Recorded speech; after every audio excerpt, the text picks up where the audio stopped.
जय श्री श्याम। आज हम सुनेंगे भगवान सत्यनारायण व्रत कथा का 5वां अध्याय।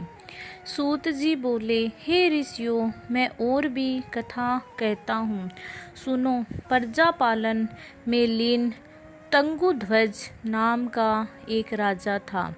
उसने भी भगवान का प्रसाद त्याग कर बहुत दुख पाया। एक समय वन में जाकर वन्य पशुओं को मारकर बड़ के पेड़ के नीचे आया। वहां उसने ग्वालों को भक्ति भाव से बांधवों सहित श्री सत्यनारायण जी का पूजन करते देखा। राजा देखकर भी अभिमानवश वहां नहीं गया और न ही नमस्कार किया। जब ग्वालों ने श्री भगवान का प्रसाद उसके सामने रखा तो वह प्रसाद त्याग कर अपनी नगरी को चला गया।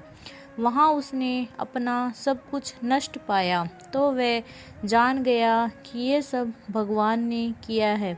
तब वह विश्वास कर ग्वालों के समीप गया और विधि पूर्वक पूजन कर प्रसाद खाया तो श्री सत्यनारायण भगवान की कृपा से सब कुछ पहले जैसा ही हो गया।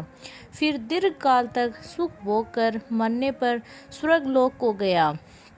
जो मनुष्य परम दुर्लभ व्रत को करेगा वह भगवान की कृपा से उसे धन धान्य की प्राप्ति होगी। निर्धन धनी और बंदी बंधन से मुक्त होकर निर्भय हो जाता है।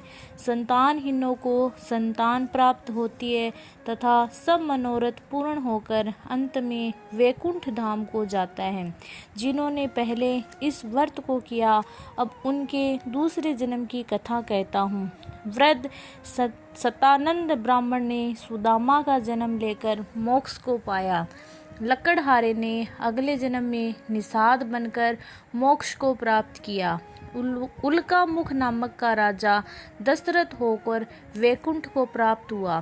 साधु नाम के वेश्य ने मोरध्वज बनकर अपने पुत्र को और चीर कर मोक्ष को प्राप्त किया। महाराज तंगुध्वज ने स्वयं भू होकर भगवान में भक्ति युक्त हो कर्म कर मोक्ष प्राप्त किया।